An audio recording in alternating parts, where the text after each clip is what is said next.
teman-teman semua. Jangan percaya yang diomongin sama Audi, saya belum sukses. Kalau saya udah sukses, saya udah nggak kerja di Stick. Saya udah tinggal berlibur, udah santai-santai di Hawaii, udah tinggal ngitungin duit di bank ya. Jadi belum sukses. Sukses itu definisinya berbeda-beda untuk semua orang. Ya ada yang begitu lulus sekolah, ya bilang udah sukses. Ya ada langit di atas langit. Ya, jadi sukses itu nggak terbatas, tidak tergantung dari visi kita apa. Ya, semua masih sama-sama belajar. Saya juga masih belajar sampai hari ini dan saya akan terus belajar. Dan saya selalu menjadi manusia yang bodoh. Nggak pernah merasa diri saya itu pintar. Dengan teman-teman semua, saya senang ketemu teman-teman yang masih fresh, yang masih duduk di bangku kuliah, yang bentar lagi lulus. Justru dari situlah saya banyak belajar dari kalian. Karena saya akan semakin jujur, semakin nggak lincah otaknya. Dengan bertemu kalian membuat saya semakin mudah. Ya, jadi semakin saya bisa belajar banyak lagi. Ya. Oke, hari ini temanya dipaksa oleh Audi untuk membawakan case study mengenai fit mix. Saya pikir ya mungkin ini cocok karena kebetulan teman-teman di sini kan dari Fakultas Sains dan Teknologi. Rata-rata semua di sini ya anak-anak IT. Ya, oke, jadi temanya cocok ya. Oke, tapi sebetulnya yang disampaikan di sini bukan programming ya. Jadi saya nggak menyampaikan mengenai programming, tapi menyampaikan gimana perjalanan dalam membangun sebuah startup ya dari nol, dari nothing, dari zero lah artinya, sampai kita bisa kembangkan menjadi sebuah startup yang paling tidak bisa berjalan dan mulai menghasilkan dan amin-amin mudah-mudahan bisa go global. Nah, apa yang saya share di sini, ini kan sebetulnya eventnya saya nggak sebut sebagai conference atau mungkin kayak semacam mengajar gitu, tapi lebih ke sharing. Saya hanya men-sharing apa yang saya sudah jalani dan mudah-mudahan apa yang saya sudah jalani ini bisa menginspirasi teman-teman. Ya, tentunya apa yang saya paparkan di sini belum tentu juga bisa sesuai dengan apa yang teman-teman jalankan, tapi paling tidak bisa mengambil intisarinya. Ya, karena bisnis Anda dengan bisnis saya mungkin aja berbeda, strateginya bisa saja berbeda, tapi paling tidak bisa diambil intisarinya dari sana. Ya. Jadi temanya hari ini judulnya keren, Audi yang milihin. Dia kasih saya beberapa alternatif ya. Jadi thanks to Audi. So building a strong startup ya, from local to global. Ya, kenapa lokal ke global? Karena kita main di lokal. Saya orang lokal. Saya 100% 100% IT Indonesia. Saya orang Indonesia. Ya, yang akan dibawa adalah case study fit mix. Oke, nama saya Kelvin. Selfie. Jadi disuruh cari fotografi, saya bingung, saya jarang foto gitu. Jadi itu saya foto di WC itu jujur aja. Ya, jadi temanya hari ini startup. Tadi Audi udah sempat ngomongin mengenai startup ini, startup itu, startup itu kayak begini, seru-serunya kayak gitu segala macam. Oke, kita cerita, kalau cerita serunya aja, semua orang pasti senang. Wah, startup itu seru ya. Kayak Mark Zuckerberg tuh bisa sukses ya. Kayak si X bisa oke ya gitu loh. Semua cerita mengenai suksesnya. Tapi teman-teman pernah dengar nggak cerita kegagalan startup? Ya, yang didengar, yang dibawa di media semua adalah keberhasilan startup. Saya rasa media oke, bisa membawa sukses cerita dari sebuah startup. Tapi enggak, banyak yang gagal. Yang kalian dengar itu cuma segelintir dari mungkin ribuan, bahkan mungkin ratusan ribu startup di dunia yang gagal. Yang muncul itu hanya beberapa gelintir. Ya, jadi saya pikir hal ini perlu diketahui sebagai fundamental buat teman-teman semua bahwa membangun sebuah startup itu nggak gampang. Ya, jadi pertanyaannya makanya kalian mau bikin startup, ya kan? Mau bikin sebuah produk atau mungkin game atau mungkin apps yang sukses dan bisa go global seperti Mark Zuckerberg. Nggak salah, impian itu sesuatu yang harus kalian dapatkan, ya harus sesuatu yang kalian targetkan. Tapi welcome to hell. Ya, startup is not as easy as what you think. Ya, membangun sebuah startup itu penuh pengorbanan. Ya, bootstrapping, nggak ada gaji. Ya, kerja round the clock 24 jam sampai kayak zombie gitu ya. Sleepless night ya. Kemudian uncertainty, wah, unpredictable. Ya. Kemudian develop gagal, develop lagi gagal, crash lagi. Jadi saya mengibaratkan membangun sebuah startup itu adalah seperti neraka sebetulnya. Ya, jadi nggak semudah dan seindah yang dibayangkan. Wah, kalau gue bikin startup nih pasti besok gue sukses. Kalau kayak begitu semuanya jadi sukses ya. Yang namanya startup itu penuh perjuangan, penuh pengorbanan, dan penuh dedikasi dan juga fokus. Ya, hal ini yang memang harus disadari benar bahwa membangun sebuah startup itu nggak mudah. Ya, saya menganjurkan ke teman-teman untuk membaca sebuah buku karangan dari Eric Ries. Ya, itu judulnya The Lean Startup. Ya, itu bagus sekali bukunya di dalam sana, dan di dalam sana itu diterangkan secara singkat bahwa startup itu definisinya apa. Ya, kalau dalam bahasa Indonesia sebenarnya membangun sebuah startup itu nggak beda dengan kamu membangun sebuah perusahaan, nggak beda. Ya, kamu perlu mengetahui segala macam aspek. Ya, mulai dari finance, kalau kamu anak-anak IT, bukan hanya jago programming, tapi mesti ngerti accounting juga, mesti ngerti marketing strategi, mesti ngerti bikin bisnis model, mesti ngerti gimana caranya kalau presentasi, ngomong di depan publik. Ya kan, kamu membangun sebuah perusahaan, kamu mesti bisa menjual produk kamu di depan publik. Kalau kamu nggak punya kemampuan itu, ya harus belajar. Ya, nggak ngerti mengenai finance, ya harus belajar. Gitu. Nah, kalau definisi dari Eric Ries adalah singkatnya, startup itu adalah sebuah institusi yang didesain dan untuk mendeliver sebuah produk atau sebuah service dalam sebuah kondisi yang tak tentu dan dalam kondisi yang ekstrim. Kenapa seperti itu? Karena mau sebuah startup, kita belum tahu ke depannya akan seperti apa. Bisa gagal, bisa hancur-hancuran, ya, bisa juga sukses dalam kondisi yang tak tentu dan kondisi yang ekstrim. Tadi slide sebelumnya saya sampaikan bahwa membangun sebuah startup itu pengorbanan. Kerjanya gila-gilaan, ya. Kita testing, kita develop, bahkan sampai nggak digaji juga, ya. Nah, apakah kalian ready untuk itu? Rata-rata yang saya temuin teman-teman mahasiswa begitu selesai, pokoknya mau cari uang, mau kerja. Nggak salah, kalian kerja, cari uang, cari pengalaman. Satu saat mungkin panggilan hati berbeda, ya, mungkin mau membangun sesuatu, mau membangun sebuah perusahaan. It's okay.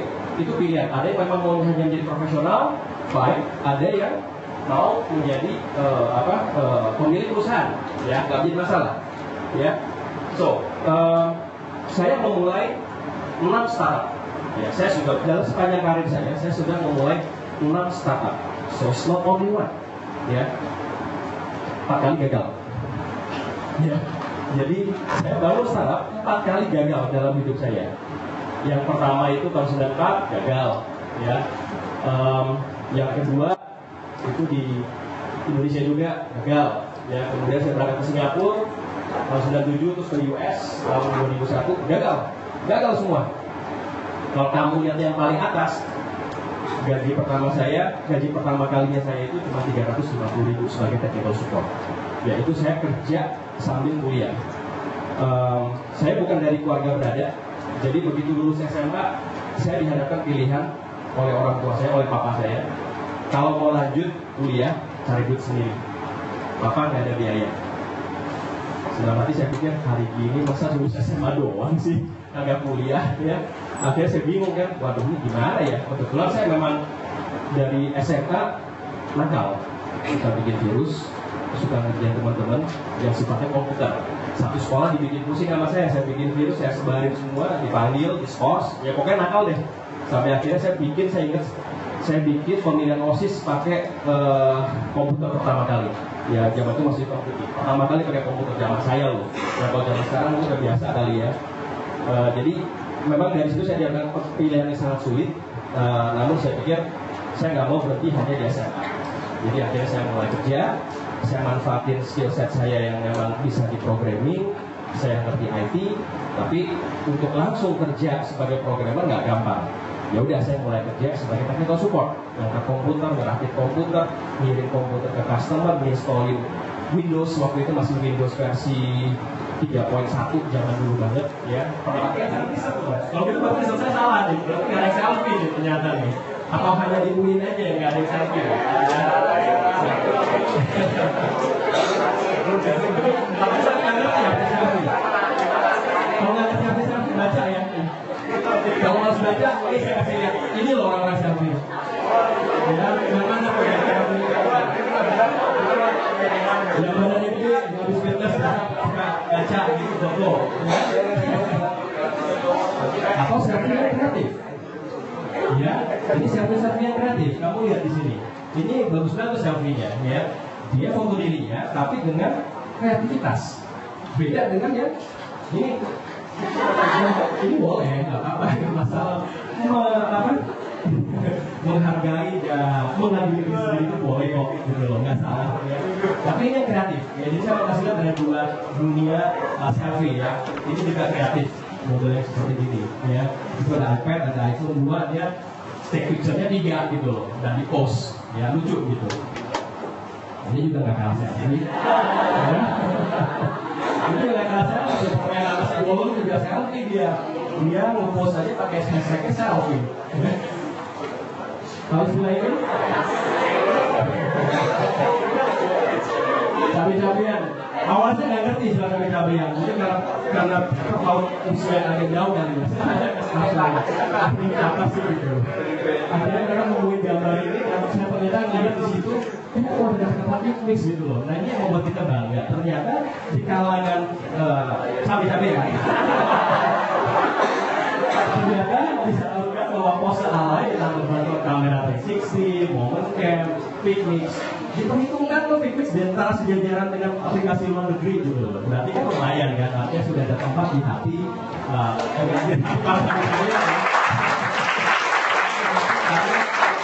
Indonesia, pengguna Indonesia.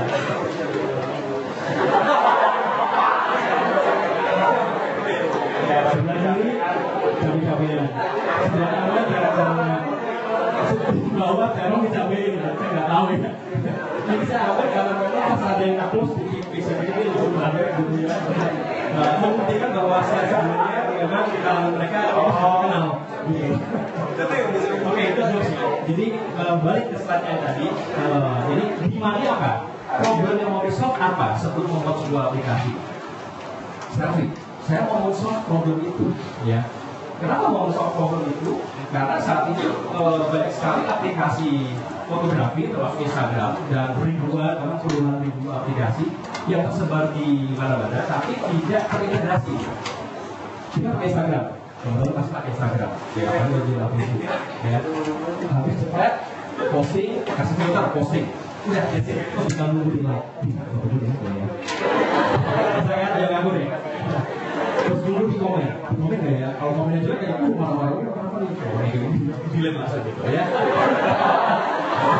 Kalau maksudnya ramai banget gitu ya. Jadi dari sebab seperti itu, it's fine, simple, straightforward. Tapi saya ingin menjawab market yang di luar itu yang nggak mau simple. Dan kenyataannya, karena saya juga pengguna Instagram dari versi pertama saya pakai Instagram, kebetulan saya juga suka fotografi. Jadi saya memperhatikan kebutuhan dari user di dalam Instagram. Ya, mereka kadang download aja aplikasi lain hanya untuk bikin frame. Mereka download aplikasi lain hanya untuk bikin stiker. Mereka download lagi aplikasi lain yang hanya for the sake just want to put a text on top of the pictures yang nggak ada di dalam Instagram. Ya syukur-syukur kalau aplikasi di download itu free. Rata-rata ada yang berbayar. Ya kalau di Android mungkin atau di iPhone mungkin di jailbreak ya seperti yang gratisan. Jadi saya nggak rekomend ya, hargai IP orang lain ya. Nah, akhirnya saya pikir, wah ini hanya untuk mau nge-post di Instagram aja, kita bisa download aplikasi yang lain untuk ngedit foto, mau tambahin frame, download aplikasi A, mau tambahin teks, aplikasi B. Enak mungkin at least mungkin ada 5 aplikasi untuk melakukan hal yang berbeda-beda ya. Jadi saya pikir dengan teman-teman, yuk kita bikin aja deh, jadi apa satu ya. Kenapa nggak integrate semuanya? Kita bisa kok, orang susah kok bikinnya. Apalagi teman-teman lagi pasti tahu lah. Bisa bikin kayak gitu, kenapa enggak? Akhirnya kita bikin, yuk kita bikin aplikasi selfie, ya selfie aplikasi yang dimana bisa mengintegrate semuanya gitu, ya. Pertanyaannya adalah, biasanya orang bilang, ngapain kamu Instagram kan? Ngapain kok bikin aplikasi fitness kan udah ada Instagram, ngapain lagi sih gitu loh? Ya pertanyaan itu masih terngiang-ngiang sampai saat ini dan jujur aja saya cukup bangga maksudnya bahwa ya ada Instagram, tapi fitness juga bisa menjadi sebagai companion dari Instagram ya. Gak hanya Instagram doang sebagai satu-satunya aplikasi untuk foto sharing. Ada aplikasi lain yang bisa dikonsider karena marketnya juga yang juga berbeda ya. Jadi nanti sambil jalan saya akan jelasin kenapa kita butuh Instagram lagi. Teknis yang tadi saya bilang, kita menggabungkan banyak fitur ya, macam-macam untuk foto sharing ya. Nggak hanya snap, kasih filter dan post ya. dia punya aplikasi sendiri di Phoenix sudah banyak sekali fiturnya. Tadi sudah saya sebutkan di beberapa slide sebelumnya macam-macam. Nah ini salah satunya ada filter lah, ada teks lah, ada macam-macam gitu ya. Tapi ingat, fitur itu bukan dibangun based on dari kemampuan kita. Kita harus selalu bukan dari user maunya apa? Karena belum tentu apa yang kita bikin, terutama teman-teman developer ya, saya warning, biasanya mempunyai satu keegoan. Kalau bisa begini, pasti nanti orang akan ragu. Salah, belum tentu. Kalian hanya ingin membuat developer lain kagum terhadap kalian. Belum tentu user akan pakai. Ya, kamu bisa bikin apa? Bikin cek, pasti kali kalau betul ini. Kamu ngebangin kalau sebelah kamu doang, developer sebelah atau kompetitor kamu doang, user belum tentu pakai. Jadi di sini saya sampaikan bahwa super high tech feature is not everything, ya. Not all user are tech savvy. Gak semuanya itu orang-orang yang pasti nggak tech ya. Gak semuanya itu dengan teknologi ya. Gak semua itu orang ngerti gitu. Maka email aja ada yang nggak punya. Ya, jadi kalau kita mengeluarkan sebuah produk yang terlalu canggih, akibatnya user akan bingung. Nah, di sini dibilang don't overbuild your product, ya. Build a product that's easy to understand, ya. Ini sebuah produk yang gampang dimengerti. Non-tech savvy user itu paling banyak di luar sana, ya. Apalagi kalau kita bicara di market Indonesia, ya. Jadi kita belum semuanya ini adalah orang-orang yang IT-nya udah canggih-canggih, banyak yang belum. Nah, makanya ini harus diperhatikan. Teman-teman yang bikin apps atau apapun itu produk apapun, jangan terlalu canggih di awalnya. Pelan-pelan kita Indonesia, pelan-pelan, jangan langsung semua di cloud. Ya, ini pengalaman. Sebelum Technics, sewaktu saya di perusahaan 12 tahun itu, saya berusaha membuat sebuah produk. Produk ini namanya ini. Pernah dengar? Tech Indonesia pernah ngebahas ini beberapa waktu yang lalu. Ini adalah aplikasi pencari makanan, food directory. Ya, tapi pendekatannya berbeda. Biasa kalau kita buka aplikasinya, langsung dia ngecek lokasi kita. Kemudian dia langsung tampilin direktori restoran terdekatnya kita, ya kan? Seperti itu kan? Itu udah banyak. Kita nggak mau ikut yang umum-umum. Sesuai dengan namanya menu, artinya menu makanan. Jadi pada saat kita buka aplikasi menu, yang dikeluar itu bukan direktori makanan dan direktori restoran, tapi dikasih tahu makanan apa yang paling populer di sekeliling kita. Jadi kan? Jadi saya nggak kadang-kadang habis buka dan kelas nih. Makan apa? Banyak kan kata-katanya itu kan, daripada mau makan di restoran apa ya, lebih sering mau makan apa ya, mau makan ayam goreng, nasi goreng, bakso, pasti itu dulu yang pertama kali keluar. Makan gado-gado deh. Nah, saya bilang mau makan gado-gado, dia tanya gitu, gado-gado yang di mana gitu loh, di daerah situ aja yang jualan gado-gado, yang paling enak di mana? Nah, aplikasi menjawab itu. Jadi ini adalah aplikasi yang untuk menampilkan tren makanan yang paling populer di sekeliling kita. Setelah kita cari makanan yang jadi gado-gado, dia baru kasih lihat dari ranking paling pertama sampai ranking paling terakhir restoran yang paling direkomendasikan oleh komunitas. Kalau makan gado-gado di sekitar sini yang paling enak adalah gado-gado Boblo misalnya, lalu yang lain-lainnya. Ya kira-kira seperti itu. Itu juga ya. Dari situ ada sosial medianya, kita bisa follow-followan user yang doyan makan. Ini paling doyan makan ya. Jadi saya sangat follow Audi, dia biasanya suka, dia kayak suka makanan Jepang, boleh juga nih. Saya ngikutin stylenya dia, bahasa orang-orang yang enak, ada rekomendasi. Jadi saya sangat follow. Orang-orang yang memang kita suka, kebetulan makanannya sama. Biasanya saya ekspor, saling share, restoran baru di sini. Kamu bisa bukain di sini juga gitu. Nah, kelebihan lain adalah kita bisa tahu listing makanan dari restoran tersebut tanpa harus restoran itu. Jadi dalam aplikasi ini sudah menyimpan semua menu. Misalkan di gado-gado itu ada sesuatu di dalam aplikasi tersebut sudah tertulis down sampai ke harganya. Jadi kita bisa tahu, aduh harga itu jangan deh, mahal, kan belum harganya mahal gitu loh ya. Jadi nanti deh gitu loh ya. Nah itu kita datanya gila-gilaan, ya kita lakukan itu gila-gilaan, kita sampai kirim orang ke lapangan, datangin satu-satu restoran, kita minta menunya, nggak kasih semuanya, ada kasih ada enggak, kita ketik, hire artis, dan kita satu menunya, luar biasa, ada data kita komplit. Bahkan sampai kita ada NFC, pernah tahu istilah NFC? Ya, Medical Communication.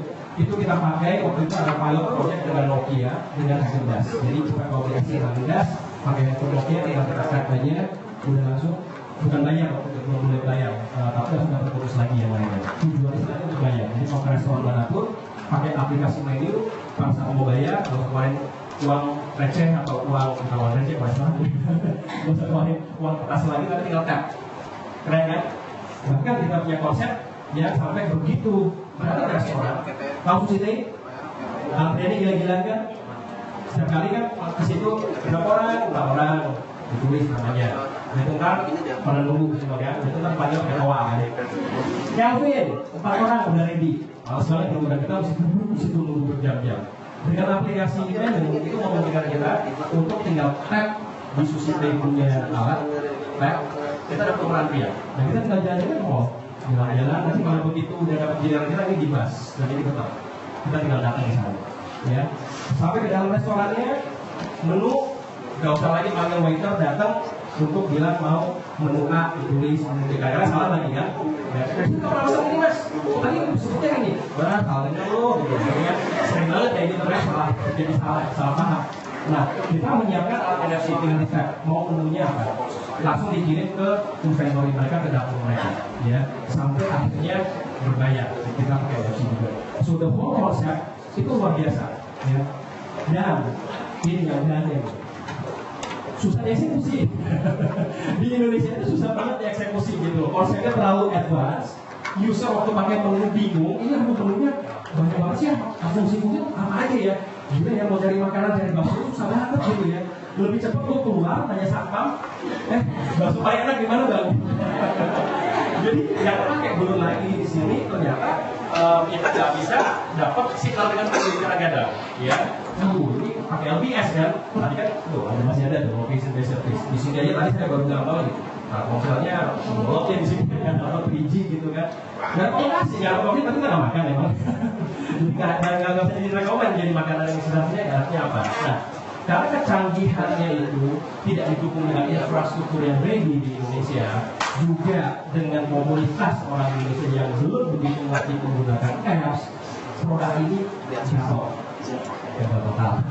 Ya, dapat menang award di mana-mana. Asia Pacific one of the best apps, kita dapat peringkat kedua ya. Waktu itu kita lomba kali ini dengan BlackBerry. Luar biasa. Award media semua mengulas ini. Sampai hari ini masih ada sih mau pakai, cuman ya mungkin nggak banyak harus yang pakai gitu ya.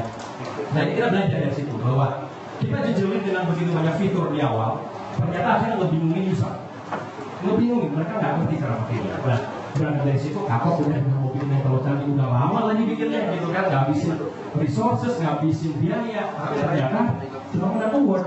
Mau kalian bikin aplikasi atau game yang cuma menang award, udah itu nggak dipakai, terus udah itu company yang nggak sustain, nggak mau kan? Maunya kan tetap jalan gitu loh, ya.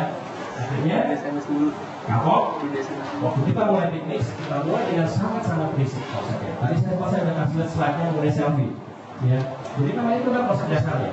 Kita tahu pada dasarnya umat manusia 99% itu mempunyai satu keinginan untuk mengagumi diri sendiri. Kita berangkat dari ide tersebut, kita bikinlah aplikasi selfie yang kita yakin pasti akan disukai oleh jutaan orang di luar sana. Ya, tapi gimana cara menyampaikannya dengan sederhana agar aplikasi ini bisa diterima?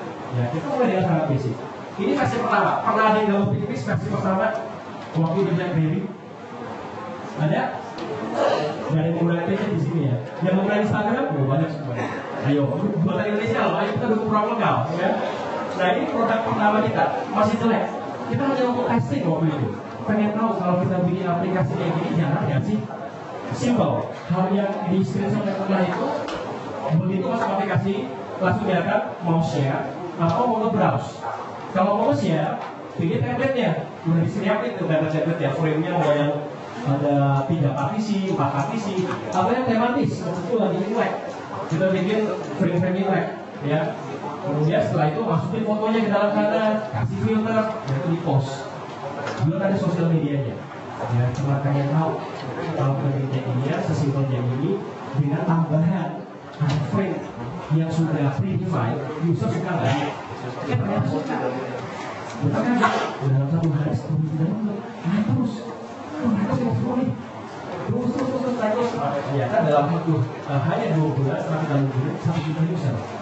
Dan yang lebih kagetnya bukan hanya di Indonesia, merubah kemana-mana, ya. Jadi itu kita juga kaget gitu loh, kenapa bisa sampai ke sana, ya. Dan nanti kita akan lanjut ceritanya, ya. Nah, kemudian customer validation. Setelah tadi menemukan marketnya, produknya mau dibikin apa, kita harus melakukan ini, customer validation. Maksudnya apa? Kita harus membangun sebuah funnel atau sebuah channel untuk agar kita bisa kasarnya agar bisa berduitin nanti gitu, bisa aplikasi gratis, ya. Bahasa sehari-hari seperti itu. Bikin aplikasi nggak selamanya mesti gratis.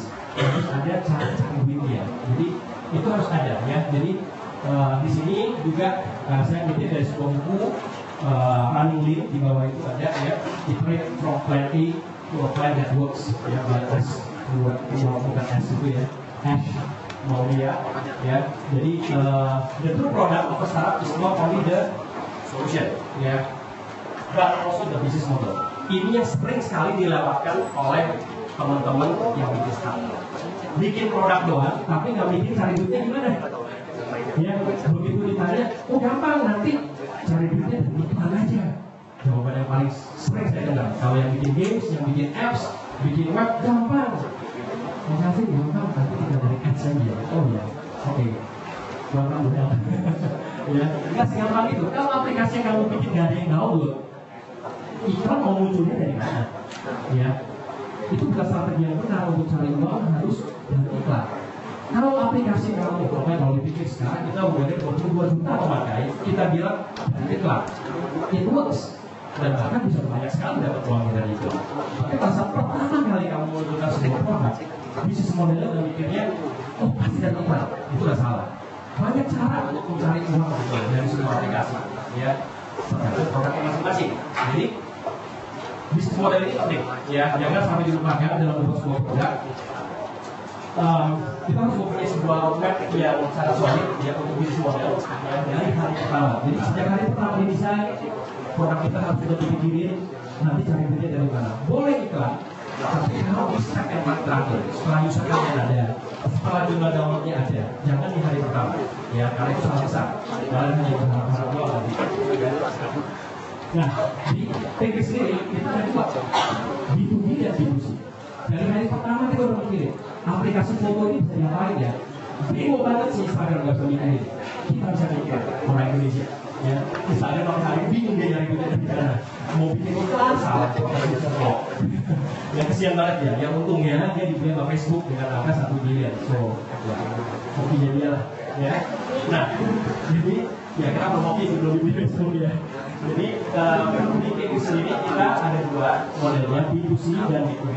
Di B2C-nya kita ada audio purchase. Kita ada kekuatan tikus itu adalah frame, stiker, segala macam. Nah, kita kasih ada yang free, frame-nya, ada yang free stikernya, tapi itu juga ada yang berbayar, ya. Jadi kita jualin frame, stiker, ada jualin foto filter, tapi ada yang premiumnya. Jadi kalau bisa suka, ya dia beli yang premiumnya, ya. Kemudian kita ada untuk foto printing, yang paling dekat dari sebuah aplikasi foto, apa sekarang itu apa? Pencetak. Karena sekarang ini sesering apa kita membuka yang ini foto album. Udah jarang banget kan, semua di sini kan nunjukin kemana-mana, kasusnya di sini. Mulai materi harus tunjukin. Apalagi kamu datang ke rumah gitu kan, kalau gitu benar mondahkan dulu ya. Bukan lihat nih.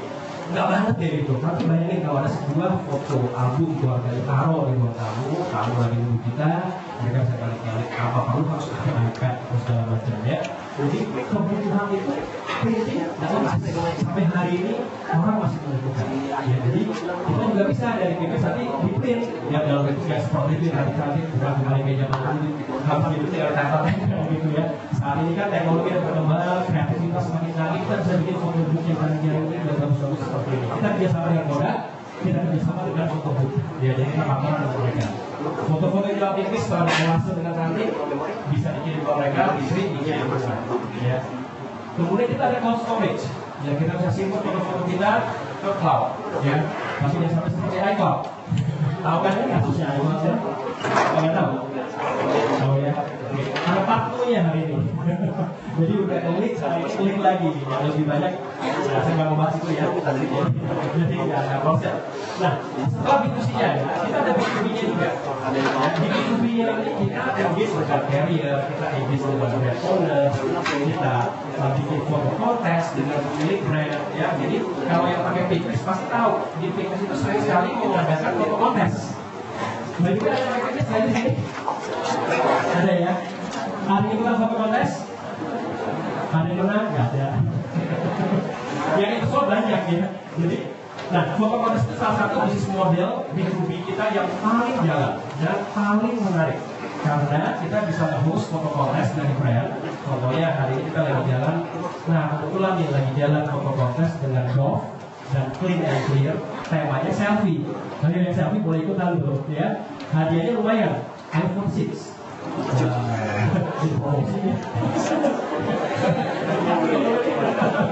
Ya, jadi silakan. Nah, itu poin saya adalah bahwa bisnis model yang kita jalankan di dalam bisnis adalah kita engage dengan brand. Kita punya masa 22 juta orang.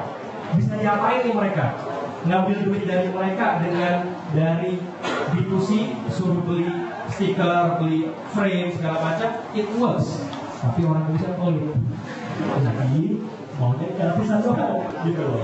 Jadi it's okay, it works. Conversion rate-nya dari free user ke paid user masih belum 1%. It's growing ya. But it's okay, gak apa-apa. Terus mikirin lain, kalau hanya berharap di B2C aja, jualan stiker atau jualan filter segala macam, kita makan apa nanti brand yang pikir yang lain B2B-nya. Yang kita tolong siapa? Kalau bikin foto kontes. Iya, ada yang jawab. Yang kita tolong siapa kalau tidak bikin foto kontes? Brandnya, Dove-nya, Clear-nya. Mau bikin foto kontes? Gua ada 22 juta orang loh. Lu mau bikin, boleh bayar. Ya, dia bayar. Dia bayar, tapi dia tidak benefit. Benefitnya adalah dia bisa engage ke 22 juta usernya kita. Dia bisa mendapatkan viral campaign-nya karena kekuatan kita balik lagi di Fitbit sendiri adalah frame dan stiker. Kita bikinin lah frame-frame indah dan cantiknya si Dove dengan brandingnya dia. Senang si Dove. Frame dan stiker ya. Kemudian kita kasih persyaratan untuk kontestan.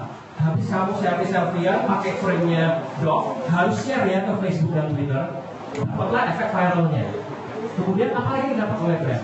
Di akhir kontes, kita dapat user profile, dapat data dari si kontestan.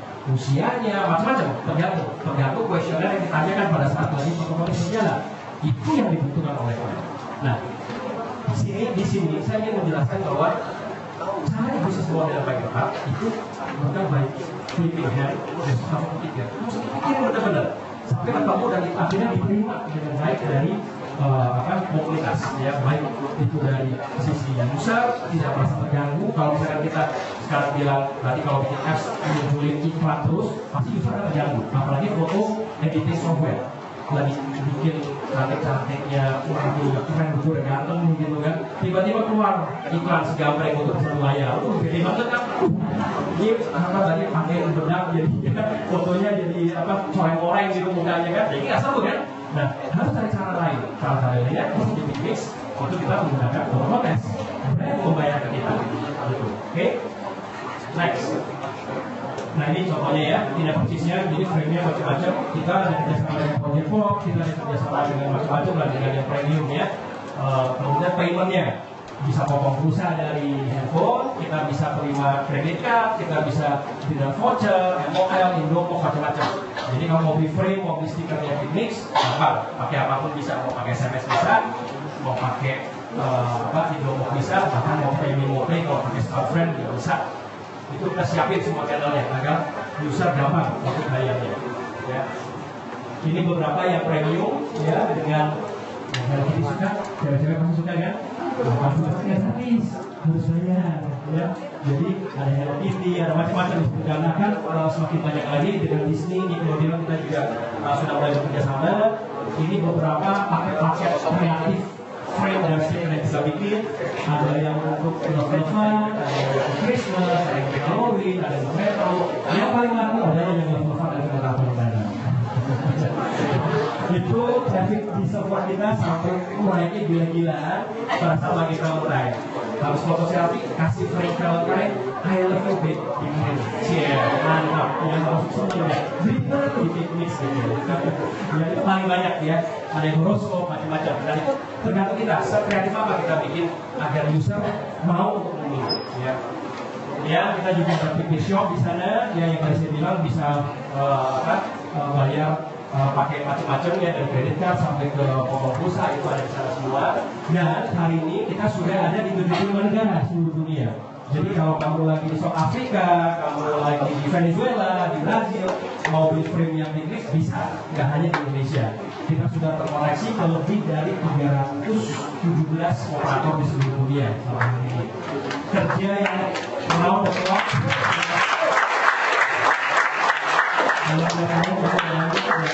kita sebagai sahabat feelnya beda beda ya. Kemudian kita juga akan segera mengeluarkan kayak semacam kartu prabayar tapi Picnics ya yang udah ada value-nya di situ free 20 tapi 20.000. Jadi nanti tinggal di scratch nomor kodenya bisa dibeli semua toko-toko di sini nanti tinggal dimasukkan kodenya di dalam aplikasi Picnics untuk bisa purchase item-item di dalam Picnics ya. Kita sudah kerjasama semua dengan Sekilas dari masukkan ke dari ini.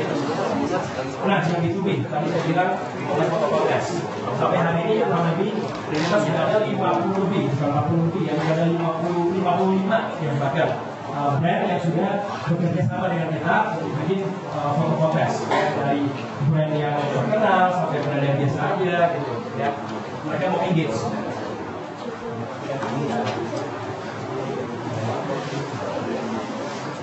Oke, nah ini jadi foto berjalan banyak sekali dengan saat ya pada. Kemudian baru kita bicara mengenai iklan. Tadi kan saya bilang iklan pun itu adalah bagian dari bisnis B2B. User kita sudah 22 juta orang. Jadi pada saat itu kita sudah mempunyai impresi iklan namanya nah itu baru make sense. Saya mau cari duit dari iklan nih, mau Melvin. Boleh, udah ada 67 juta impresi. Pasang iklan apapun pakai Google AdWords lah atau mau pakai AdMob lah segala macam masukin ke sana pasti akan dapat revenue karena sudah ada usernya. Ya, oke. Ini beberapa contoh dari iklan ya yang mereka nggak bikin foto kontes, tapi mereka mau pasang iklannya dalam bentuk frame dan dalam bentuk stiker, bentuk unik. Ya, jadi bukan banner yang annoying, yang pop up di aplikasi, tapi karena kita punya kekuatan frame dan stiker, brand bisa membuat frame dan stiker yang isinya brand yang mereka, contohnya Tango, contohnya si Project Pop, ya Kakao Pop, iklan. Tapi ini pakai user, ya user pakainya free, senang. Kita dibayar dari si brand. Nah ini model lain lagi, jadi mau iklan boleh, tapi bisa berbagai macam cara, nggak hanya dari banner ads. Ini kan model lama gitu ya. Pakai dengan model seperti ini kita sebut sebagai native ads placement karena tidak mengganggu user. Ini adalah menjadi bagian dari aplikasi kita, menjadi bagian dari konten aplikasi kita, tapi kita dibayar oleh si user atau oleh si brand tersebut. Ya, depannya akan banyak sekali ada segmennya kok dalamnya mereka placement di situ. Ya. Oke.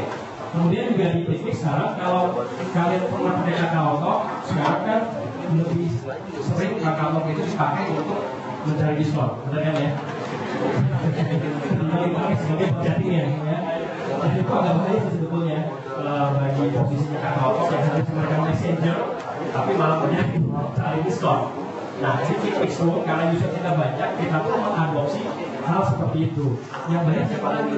Brand mau bagi-bagi voucher ke 22 juta orang kita bisa. Kita bagi itu voucher kita user bisa pakai kuponnya dia bisa redeem. Kita kerjasama dengan brand mereka mungkin yang lagi ada diskon atau segala macam ya. Kita semua kita ada seperti itu. Jadi sama seperti Kakao Talk. Memang belum sebanyak Kakao Talk waktu kita, tapi ya ini sambil jalan. Mudah-mudahan mereka lihat potensinya ya semakin kita disukai oleh para brand Indonesia. Oke, kemudian customer relation ya. Kita harus melihat demand dari customer agar mau memakai aplikasi kita ya. Jadi kalau kita bikin sebuah aplikasi pas diluncurkan tapi tidak mendapatkan demand tersebut, user tidak kepingin atau bahkan tidak merekomendasikan teman-teman lain, produk kita gagal ya. Jadi di sini choosing the right digital platform untuk launch itu sangat penting ya. Artinya apa? Ini saya cerita balik pakai Twix. Pasal pertama kali kita bikin Twix, kita pakai platform yang paling tidak diminati oleh para developer. Benar? BlackBerry. Siapa yang mau develop aplikasi untuk BlackBerry hari ini? Ya, mungkin masih ada ya BlackBerry Tab. 2 tahun lalu waktu kita bikin di situ, kita dicaci maki dan dicerca. Ya, jadi kita hina bahkan. Ngapain bikin foto-fotoan aplikasi di BlackBerry? Udah naik zaman, coy katanya gitu kan, coy. Sekarang Android gitu loh, dia sekarang zamannya iPhone. Kita nggak lirik lah, itu mau pakai BlackBerry. Kita pikir benar juga ya, sampai akhir ya. Tapi kita diskusi dan kenal. Kita pikir, kalau kita bikin Fix pertama kali di Android atau di iPhone, kita nggak bisa. Kita bisa, ya. Apa yang terjadi? Kalau saya pertama kali di Indonesia, yang terjadi hari ini saya nggak ada di panggilan. Fix nggak ada di Indonesia. Kita gagal total. Ya, kenapa? Karena kalau kita bikin di dua platform tersebut, kita bersaing dengan raksasa yang sudah established, yang sudah punya usernya banyak sekali. Kita aplikasi baru yang masih lucu banget, curut banget. Nanti kita kan sendiri yang versi pertama jelek banget itu mau dibilang Instagram, nggak ada apa-apa ketahuan sama Instagramnya, Instagram buat gaul aja, ya nggak bakalan gitu loh, ya. Kita pikir waduh, ada deh, mendingan jadi raja kecil di kolam kecil. BlackBerry, that's the way man. Kita bilang, yuk kita bikin. Ya udah, kenapa? Nggak ada pilihan lain dari pengguna BlackBerry untuk selfie-selfie atau cari foto aplikasi yang kayak gituan. Nggak ada, cuma kita satu-satunya. Jadi kita lihat apa sih ini? Itu jadi dasarnya di situ kan ya. Biar ada user demand-nya. Di mana? Kalau mau di Android kalau tidak ada aja. Di iPhone ini harus dipakai lagi. Di BlackBerry nggak ada cuma Fix gitu ya. Akhirnya dipakai lah di situ. Kita bikin di sana. Ya memang juga kita sempat kebetulan saya sendiri saya membaca suka membaca buku. Pernah tahu seni perang Sun Tzu. Ya, kalau yang belum pernah baca, yang mau terjun ke bisnis, yang mau jadi startup, yang mau jadi entrepreneur, baca. Itu memang Sun Tzu itu dari China ya, tapi di situ diajarkan strategi perang yang bisa dipakai berabad-abad sampai sekarang dalam strategi bisnis. Nah, salah satu yang saya di sana adalah saya nggak mau menyerang frontal melawan. Kalau saya menyerang frontal dilawan di Android dan di iPhone dengan Instagram aplikasi lain, saya kalah total karena saya nggak punya amunisi. Saya aplikasi sendirian. Saya nyerang kepung. Saya kepung dulu di BlackBerry. Semuanya dapat user di sana. Kita dapat jutaan user. Kita jutaan user dan kita pastikan kita akan porting ke Android, ke iPhone, ke platform yang lain. Pada saat itu pengguna Fix yang di BlackBerry, one day katakanlah BlackBerry udah nggak pakai. Karena followernya udah banyak, jadi ada aplikasi sosial media, apa yang terjadi? Sebelum menjawab itu saya tanya dulu, teman-teman punya Facebook dan Twitter kan? Hari ini bermasalah nggak kalau misalnya saya bilang berarti deh pakai iPhone atau pakai Android masih download nggak Facebook sama Twitternya? Waktu ganti handphone masih. Kenapa? Karena fans gue di sana, ya kan? Di Twitter follower gue di sana gitu loh. So it doesn't matter one day mau pindah device apapun. Kalau komunitasnya sudah terbentuk, orang akan download. Itu yang terjadi. Kita tahu satu hari itu akan going down. Berarti nggak kasihan juga ya. BlackBerry tadi tapi bagus sih. Jadi kalau kita sadari itu, misalkan nanti satu hari kita pindah ke Android itu, kita yakin pasti mereka akan download lagi. Apalagi kalau attach, udah punya followernya. Apalagi kalau dia begitu posting, itu langsung di like, seneng, ya kan? Kalau di Instagram ini post, nggak ada yang like nih. Pas apanya naik foto gue dong gitu. Tapi kalau di Fix gue follow itu udah ratusan ribu nih, gue jadi bintang di sini gitu kan. Pasti akan didapat mereka. Nah, percayalah itu. Dan itu terjadi di kita. Ya, jadi hari ini kita mengumpulkan Fix di masa apapun, orang yang dapatnya. Nah, ini seperti kita pertama kali di BlackBerry. Dalam 2 bulan kita user hari ini semua harus sudah ada. Kecuali paling ujung kanan nih iOS agak telat. Bulan depan kita akan diberikan ya dengan fitur yang berbeda, tidak akan lama Instagram kita ada video juga sebenarnya ya, jadi kita hanya pictures. Oke, itu bahasa teknologi. Jadi kita ada videonya di sana, Betanya udah ada di sini, kalau ada mobil sih silakan. Ya, dia lebih cantik dibandingkan Android dan di BlackBerry aplikasinya. Kemudian ingat, ini kunci ya, listen to your users. Membuat apps, membuat games harus selalu mendengarkan user. Jangan hanya based on dari apa yang gue mau. Sebagai developer saya, seperti saya sampaikan di awal, selalu ya orientasinya kan ke saya sendiri. Gue bisa bikin ini, gue pasti kalau bakal canggih banget deh gitu loh. Yang lain pasti akan wah gila kagum gitu. Selalu orientasi ke kita. Put yourself in the user's perspective. Ya, dengerin mereka, engage dengan mereka. Mereka maunya apa sih? Ya, jadi kadang-kadang programmer itu suka sombong, gue bisa bikin ini, tapi akhirnya nggak dipakai gitu. User maunya nggak bisa sederhana. Dan cuma itu bisa udah. Ya, tapi sampai hari ini dengan segudang fitur yang sudah berkembang sampai hari ini, itu nggak 100% semua dapat dari kita. Kita dengerin mereka. Kita punya sosial media channel ya, kita dengerin mereka. Kita ada di Facebook, kita ada di Twitter. Kita selalu konsultasi, kita nanya. Fitur apa yang kira-kira butuh? Yang ada jawab, mereka kirim kita mau begini. Ya, jadi kita dengerin ke mereka, kita buat. Nggak semuanya kita terima, kita sambung lagi, kita filter lagi sesuai dengan programnya kita. Ya, oke. Inovasi itu penting. Sebuah company IT, kalian bikin apps apapun game harus selalu berinovasi. Tanpa adanya inovasi, kalian akan mati. Ya, karena kita adalah industri IT. Inovasi itu nggak boleh berhenti, harus selalu dilakukan setiap saat. Ya, inovasi itu gimana sih? Apakah harus selalu mikirin sesuatu yang baru? No, bukan necessarily. Caranya udah ada di konteks saya, di kampus saya. Jika yang sudah ada, bikin perubahan 1% aja. Bagi saya itu sudah saya bilang itu sebagai inovasi. Menurut kalian tipis ada inovasi atau bukan? Saya juga gitu. Dan sekarang dari yang sudah ada, tapi saya bikin inovasinya. Saya kumpulin semuanya jadi satu. Ya, itu udah mau apa membuat sebuah perubahan gitu loh. Nggak mesti sesuatu yang gue pernah bikin orang. Gue bikin dari pakai nanti gue pernah bikin sama orang ya. Oke, jadi apa? Kalau memang apa ya dari inovasi kuat sekali dan bisa membuat sebuah produk yang bagus banget, silakan kalau berinovasi dan kalian lihat poin-poin dari saya itu. Apakah drive customer demand, apakah customer validation-nya ada? Kalau ya, then go. Kalau nggak, cara yang paling gampang gimana? Melihat tren yang ada. Kita jiplak, kita buat perubahan. Ya, perubahan. Jangan jiplak berlepas-lepasan itu nggak bagian gitu loh ya. Jadi itu nggak kreatif. Soalnya ini nggak sesuai dengan baca. Oke, bisa dengan user. Nah ini ada satu quote yang bagus sekali dari Steve Jobs tahu ya. Innovation itu yang membedakan antara leader dengan follower. Ya, jadi kalau kamu mau menjadi yang nomor satu harus keep innovating. Ya, biarkan yang lain mengekor. Produk key differentiation penting. Saya sudah bilang 1% aja key differentiation itu udah bagus. Ya, dengan dari situ kita akan melihat sesuatu 1% dari situ itu apa? Untuk menjawab kebutuhan user daripada kita sebanyak semuanya nggak ada kompleks, no frame, no stiker, semua dia ya.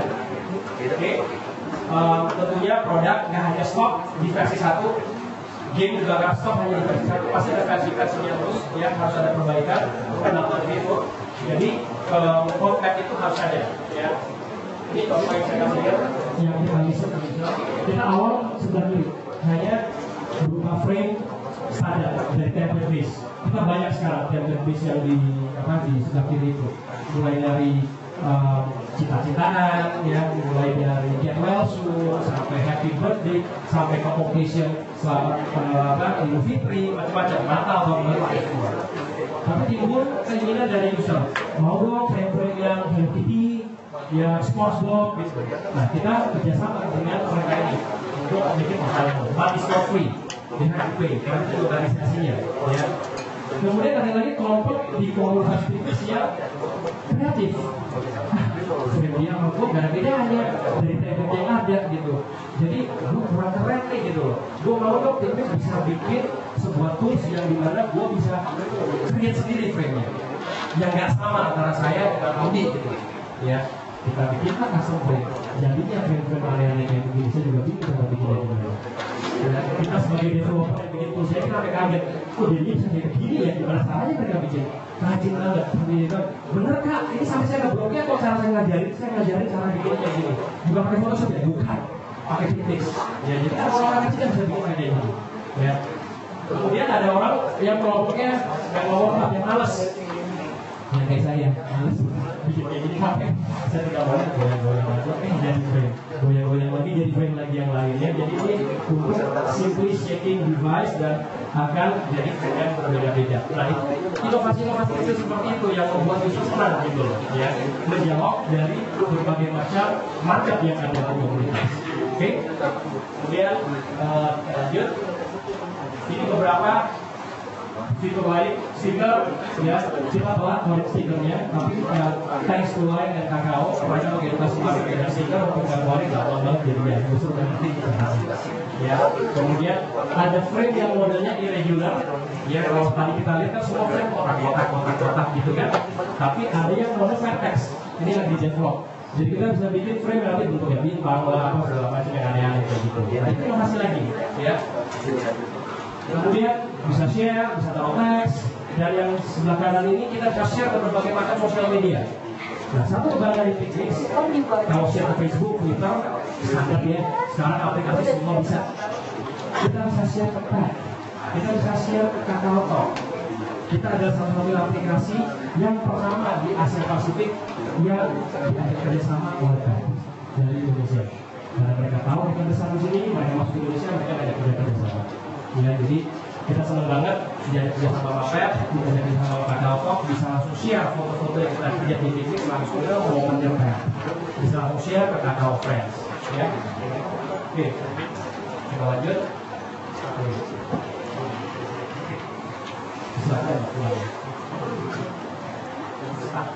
Nah, ini di sini cara menggunakan Pixix juga sama seperti menggunakan Twitter, seperti menggunakan Instagram, bisa pakai hashtag, bisa pakai mention, ya, jadi sama. Yang di post picture kasih hashtag, kasih mention.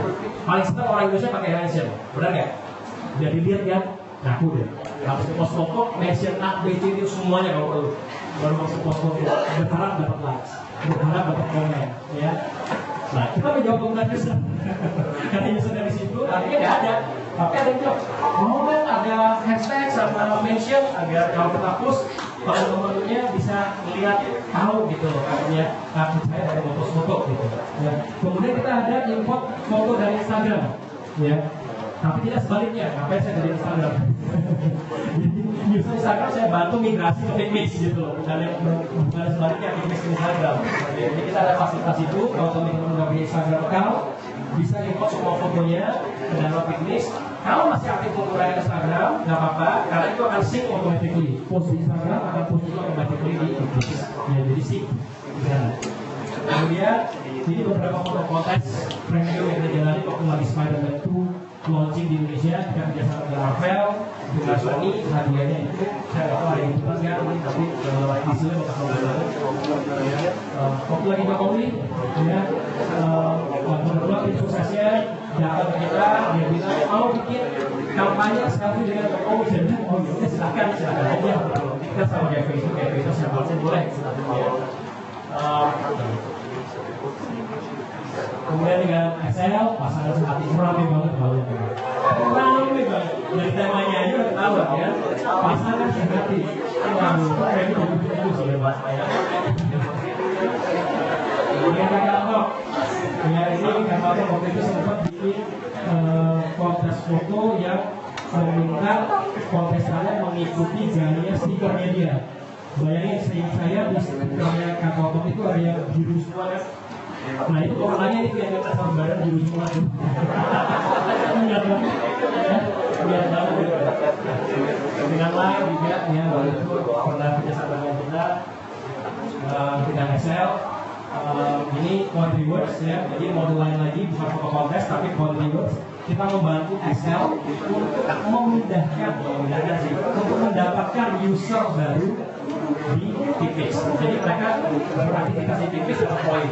Yang positif kalau fotonya masuk populer, poinnya double ya. Jadi dia ngumpulin poin tersebut. Poin tersebut nanti bisa di-redeem. Redeemnya macam-macam. Poinnya kalau ngumpulin 500 bisa nge-redeem free SMS. Kalau sekian bisa free talk time mungkin berapa jam gitu. Sampai kemudian premium dan segala macam ya. Tapi pas mau nge-redeem kita cek kamu bukan pengguna Excel, sorry, kamu harus dikasih Excel dulu. Nah, jadi kita membantu user. Jadi karena kita menggunakan aplikasi kita tahu usernya pakai Excel atau pakai Excel atau tulisan, ya. Nah, itu inovasi lagi di sana.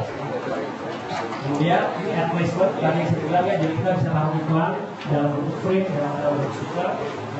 Kita baru menunjukkan ini kira-kira 2 bulan yang lalu, namanya Picnic Mall, bukan pop shop. Tadi awalnya mau pakai pop shop, tapi ternyata sudah ada pakai Picnic Mall.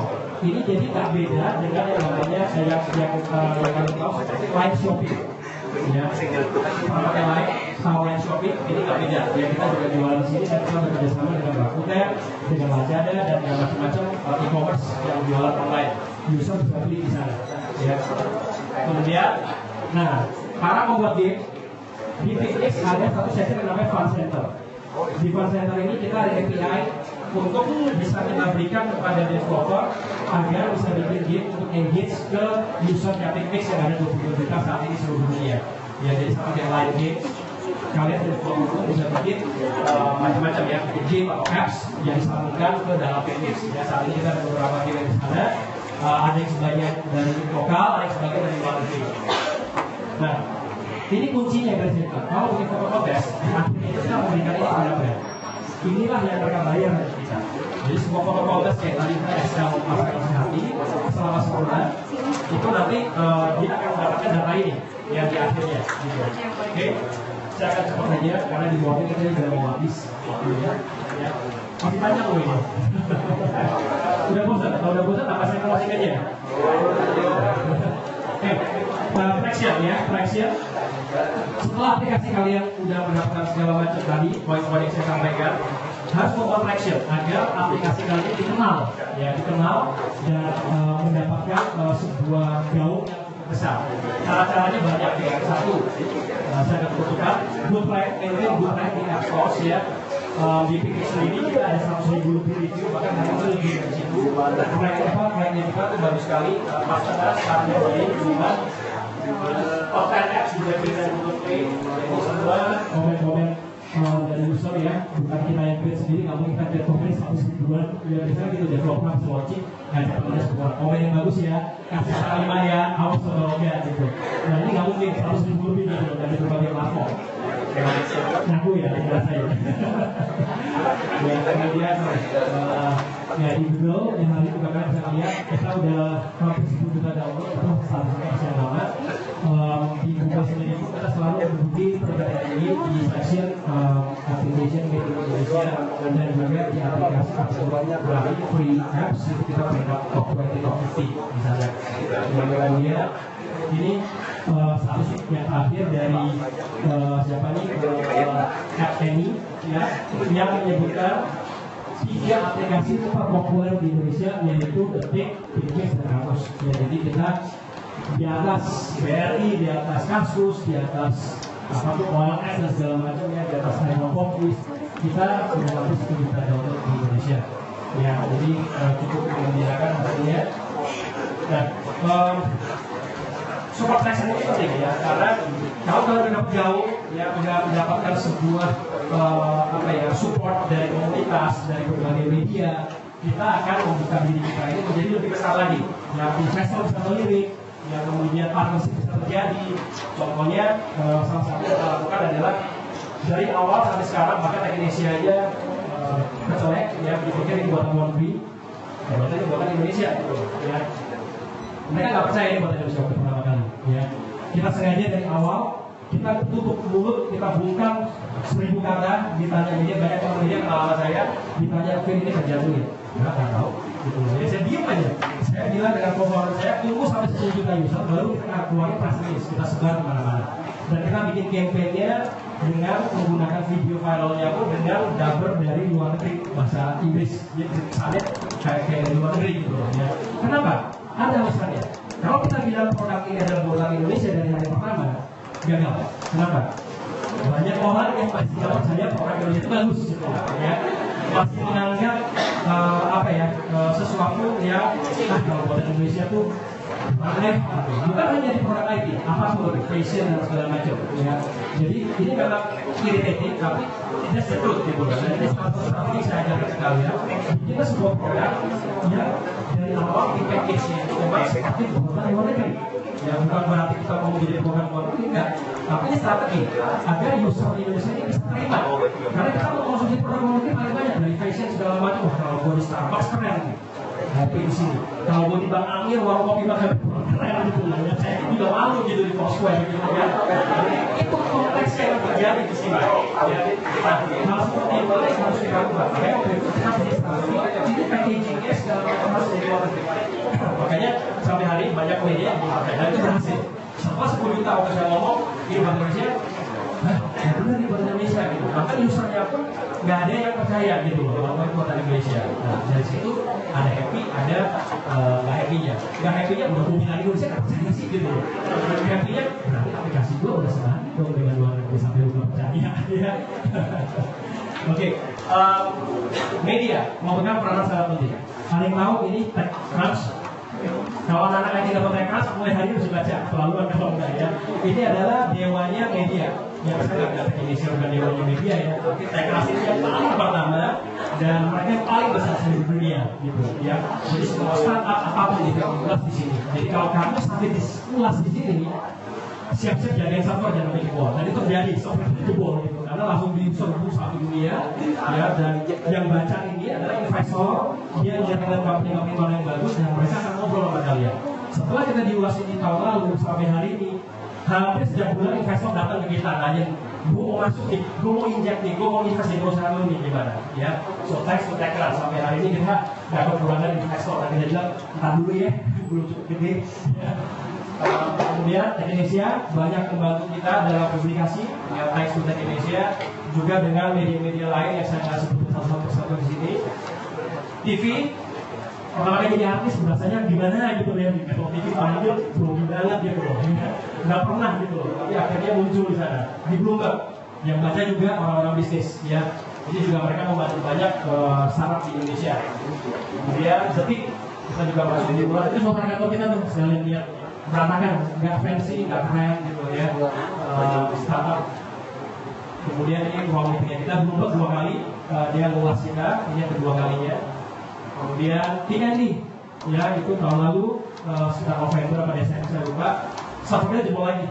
Ternyata penonton lihat si TND ini luar biasa banyak banget ternyata. Ya kalau kalian sampai luas di sini juga luar biasa gitu. Ya. Kemudian awal tahun dengan secara sehat, ya kita juga di bawah sana karena mungkin marketnya juga banyakkan cewek ya, sekitar 50% itu adalah cewek di Phoenix, kita diulas juga di sini. Kemudian partnership, begitu kalian berhasil dikenal media mengundang kalian semuanya ini banyak kerjasama ya, Apple segala macam dan kita sampai di Preload di sana, di Preload di handphone smartphone. Yang punya smartphone pasti tahu di dalam sana pasti sudah ada icon Phoenix, sudah ada aplikasinya di dalam sana. Ya. Kemudian itu akan kita proses. Bahkan kita akan di Preload di peralihan handphone ini. Di sini. Ini adanya di Ukraine, Rusia, Middle East. Ini sampai dari luar negeri kita akan pilot aplikasi kita, ya. Jadi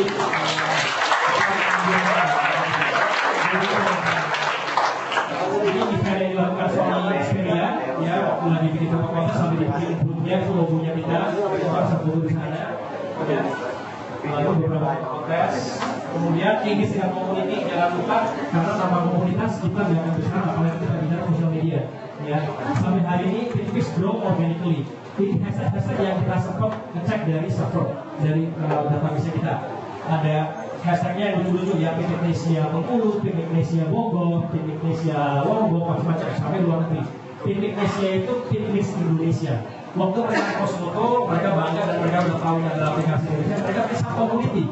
Pinterestnya Jogja, Pinterestnya apa Purwokerto, saya juga kaget gitu loh, ternyata ada gitu kan. Pinterestnya diangkat gitu, saya juga nggak tahu intinya ada gitu ya. Nah ini mungkin terakhirnya beberapa strategi leadership. Nah untuk perusahaan leadership itu dibutuhkan. Membuat sebuah startup kalian harus mempunyai skill leadership. Ya tanpa ada leadership kalian nggak akan bisa memiliki sebuah perusahaan. Ya ada mata leadership kan maksudnya belajar, ya. Aku tahu itu belajar boring sih, tapi kalian akan memakai itu. Ya. Leadership itu adalah sebuah proses, ya. Proses itu akan membentuk sebuah culture. Di dalam sebuah startup, kalian mau bikin seperti apa? Mau relax, mau serius, mau apa? Culture-nya di situ. Mau berinovasi, itu culture-nya. Kita sebagai leader kita harus menentukan itu. Ya.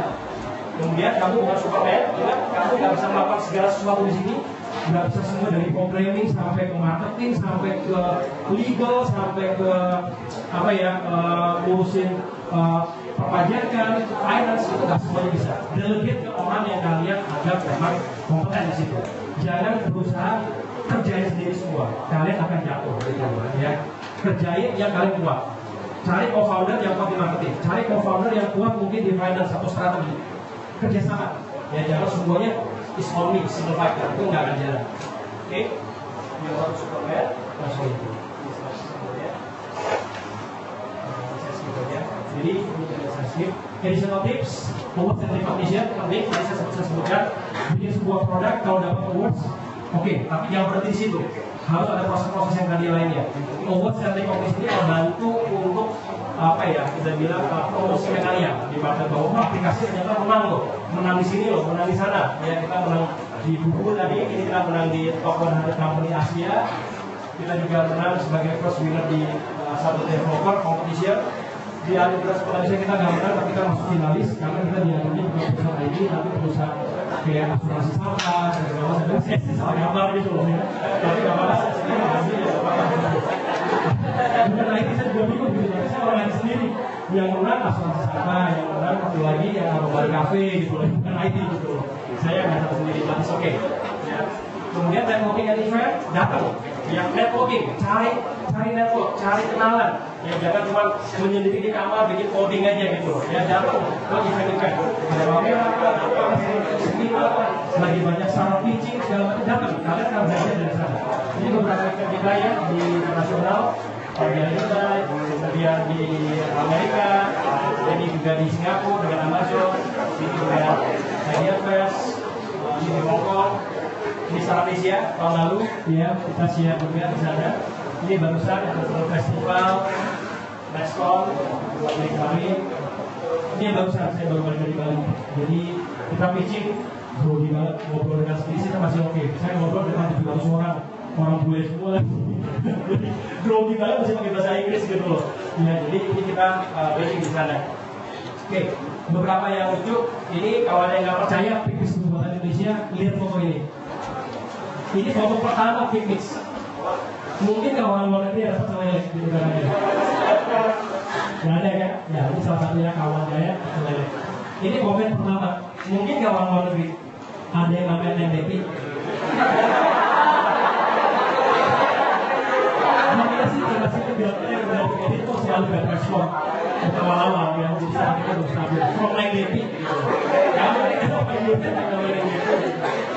Ini tes device kita di kantor ya. Ini video kasih banyak video. Ini suasana kantor ya. Jadi small team kita mulai dari 4 tahun. Ada yang suka cari bel. Ini programmer tapi suka cari bel ya. Ampun ya. Ini banyak semua jadi apa-apa.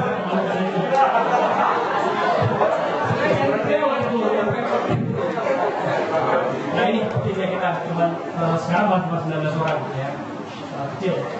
100% dari Indonesia. Thank you.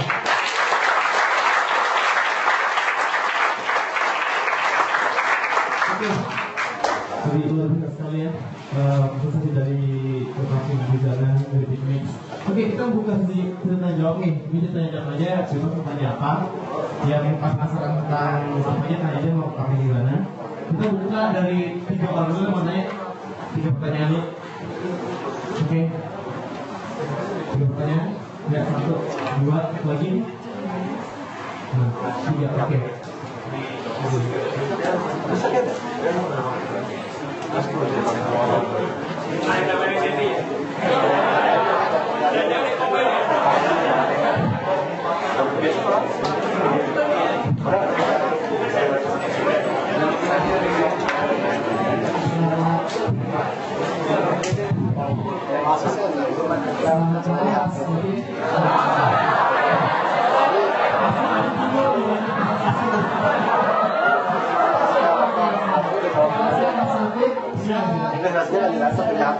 Ini merupakan suatu kebanggaan ya, karena saya baru bekerja. Ternyata ada di korupsi Indonesia yang benar-benar di dunia lah sebenarnya. Yang ingin saya tanyakan, kita kan saya sendiri ya, perkenalan dulu. Nama saya Zulfadli Rahman. Nama saya Zulfadli Rahman dari jurusan Teknik Informatika TMI 3H. Saya ingin menanyakan, kedepannya itu kan akan banyak sekali tantangan yang akan kita hadapi dan tentu saja persaingan, khususnya 2015 ke depan, karena kita tahu bahwa AFTA atau pasar bebas se-ASEAN itu akan dibuka. Nah, apa sih yang harus kita siapkan agar kita itu benar-benar bisa siap atau mampu menghadapi persaingan yang lebih ketat? Kita tahu kan ada Singapura, Malaysia. Nah, apa yang harus kita lakukan? Dan saya ingin tahu juga apa yang dilakukan Pikmix menghadapi apa ini. Apakah ada strategi-strategi tertentu? Nah, itu saja yang saya tanyakan. Saya rasa kalau dipersiapkan itu memang benar. Tahun depan itu kan sudah feedback ya, misalnya sudah bebas lah. Nah, bagi saya sebetulnya ada persiapan diri. Ya, kalian sebagai mahasiswa di IT, tentunya kalian akan mendapatkan satu tantangan yang sangat besar sekali, di mana kalian akan bersaing dengan developer dari kelas Asia Pasifik. Ya, itu nggak gampang. Secara skill, secara pengalaman, mungkin mereka bahkan 1-2 kali lebih maju daripada kita. Nah, mumpung masih ada waktu, masih ada sekitar 4 bulan depan, ya, dan persiapkan diri kita. Hanya itu yang bisa saya sampaikan. Benar-benar kalian belajar, kalian jangan menganggap remeh bahwa gampang lah segala macam. Semua itu perlu dipelajari. Tadi saya awal, saya sampaikan bahwa kita ini belajar terus. Ya, jadi sampai kapan pun kita selalu belajar. Dan jangan pernah malu bertanya, harus selalu belajar, banyak baca. Kalau kalian di dunia IT, bermain di dunia apps misalnya, mungkin lihat tantangan-tantangan itu apa aja. Ya, saya perlu ketemu apa aja, kemudian apa aja yang diimplementasikan. Ya, ini selalu belajar. Kalau ini sebenarnya itu ada cara lain untuk menghadapi tantangan itu. Dari sisi Pikmix, kita tahu persaingan kita akan semakin gila-gila. Sebetulnya kita juga sudah mulai dari sekarang, karena kita sudah masuk ke pasar global. Di mana pasar global saat ini pun untuk apps itu sudah terbuka, maka walaupun gitu. Begitu aplikasi kamu di-upload ke Google Play atau ke BlackBerry World atau ke iTunes, itu sudah satu gitu loh. Jadi to make sure bahwa aplikasi kita tetap disukai oleh dan dicintai oleh pengguna kita, inovasi itu yang paling penting. Jadi keep on innovating dan jangan pernah menganggap ini kayak aplikasi nggak bakal sukses nih. Karena kalau saya di kantor kita selalu mendownload aplikasi sejenis yang kira-kira kita anggap ini bisa menjadi ancaman bagi kita. Mau aplikasi apapun itu, yang downloadnya masih nol, yang downloadnya masih sedikit, kita download, kita lihat. Bahaya nih kalau kayak gini. Yuk kita mesti cepat-cepat. Bukan kita ya, tapi apa ya, ngelihat potensi itu dan melihat apakah ini cocok untuk makanya. Jadi kita harus benar-benar kita menyelam dalam dunia kita. Apa yang kita baca, apa yang kita lakukan harus diauditi. Saya bisa mengenai aplikasi jenis dan potensi-potensi yang ada di luar sana. Hanya itu. Ya. Jadi inovasi itu udah dari kuncinya kita dan kita sudah global saat ini. Ya, kira-kira itu. Silakan teman.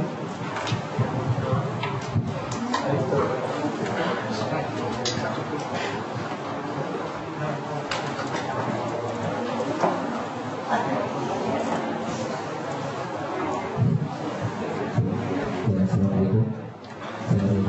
Saya simpel sih, karena tadi tadi sudah disebutkan Pikmix tidak mengeluarkan nama Indonesia sebelum usernya bukaan kan. Kalau sekarang mereka saya mengeluarkan satu inovasi dan saya menggunakan nama Indonesia langsung, apa itu bisa membantu rating gitu? Terima kasih. Oke, ini juga salah satu nasihat saya. Saya mentoring ke beberapa startup. Saya agak personally ya, saya agak kurang setuju kalau sebuah produk yang terlalu dibuat terlalu bahasa Indonesia. Yang satu itu susah untuk disebutkan kalau nanti Kalau mau cari yang aneh sekalian aneh gitu ya, kayak Google, Twitter, itu mungkin masih ya dibaca di bahasa apapun. Tapi kalau melalui Indonesia, aku itu dari awal orang udah tahu. Nah, ini Indonesia gitu. Konteks dan cara pemikiran orang Indonesia ini saat ini masih menganggap remeh produk Indonesia. Jadi sebaiknya saran ini penamaan itu penting, jangan terlalu Indonesia banget produknya. Salah satu cara saya lakukan di Pix adalah saya nggak ngecek nama Pix ini ternyata nggak pasaran. Waktu saya bangun ya, ini nama Pix, waktu saya upload ke Android, bisa kayak Pix. Sampai hari ini banyak yang nanya, Pix saya ini berapa? Pix ini berapa? Pix saya ini loh. Ya, jadi penamaan itu penting. Jadi belajar dari kesalahan saya, cari nama yang jangan terlalu kamu, jangan terlalu gampang. Pix itu terlalu gampang gitu. Banyak orang pakai aplikasi yang namanya sama. Sekarang bisa mau di branding, susah gitu ya, karena udah betul-betul banyak image. Jadi belajar dari situ, jangan meremehkan yang lain kamu. Jangan kesalahan saya, kesalahan kalian ya, ini dari saya sendiri, jangan terlalu Indonesia. Jangan terlalu Indonesia. Cari yang justru agak-agak aneh gitu ya. Apa kayak skill line itu ada satu namanya skill line ya. Maka ada satu yang lagi TikTok saat ini namanya e-fishery, ya e-fishery gitu. Itu nggak terlalu Indonesia, kalau orang Indonesia yang pikir gitu. Jadi jangan terlalu Indonesia ya. Oke? Ya.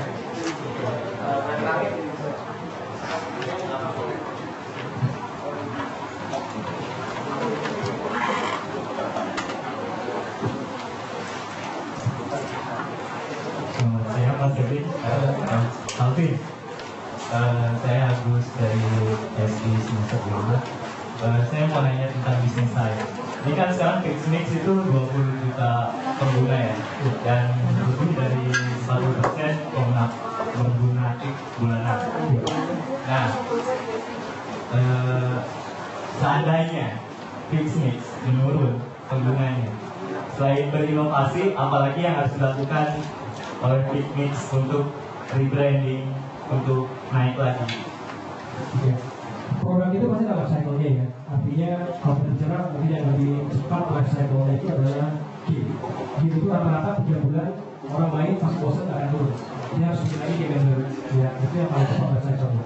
Kalau sosial media itu cenderung lebih lama. Tinggal seberapa jauh kita berinovasi dan seberapa jauh kita bisa mendengarkan kebutuhan dan user kita. Facebook sampai hari ini saya rasa udah hampir 10 tahunan ya, dan itu masih terus berinovasi. Nah, kalau kalian pengguna Indonesia Facebook itu sudah stagnan, ya tidak berkembang, ya karena cenderung mulai menurun. Ya karena saya sendiri juga punya, itu saya punya 5 tahun Facebook, dan saya juga punya sebuah, saya nggak pernah lihat lagi dari sebenarnya. Yang saya miliki hanya Twitter dan LinkedIn. Ya, nah, gimana caranya agar kita bisa menjaga agar pokoknya dalam hal ini Pixmix agar tetap terus tidak ditinggal usernya sehingga user activity itu ada. Tadi saya sudah jawab itu berinovasi. Kita akan menciptakan produk-produk subset dari si Pixmix sendiri. Kita punya roadmap yang sudah kita bilang di internal ini beberapa tahun ke depan kita sudah tahu kita mau ngapain. Jadi pilotnya dalam 2 tahun ke depan itu ramal. Kira-kira ini pergunakan aplikasi seperti ini akan seperti apa?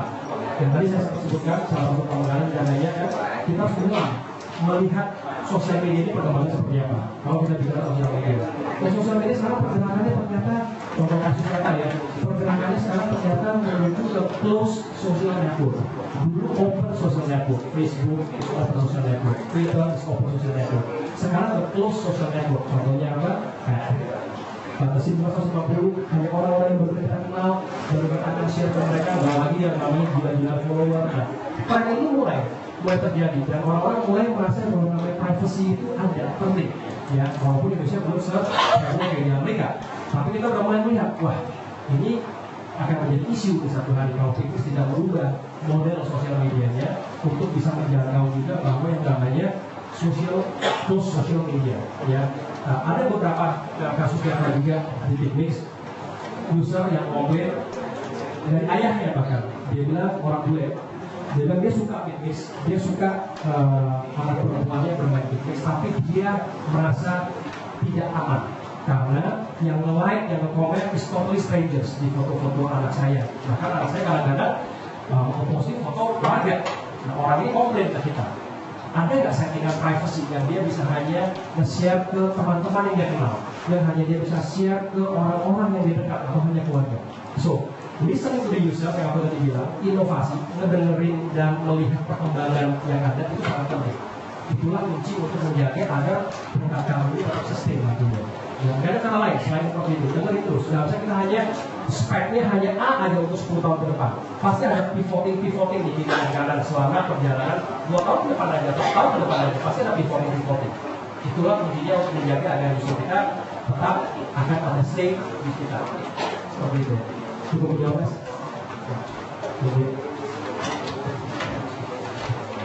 Pertama untuk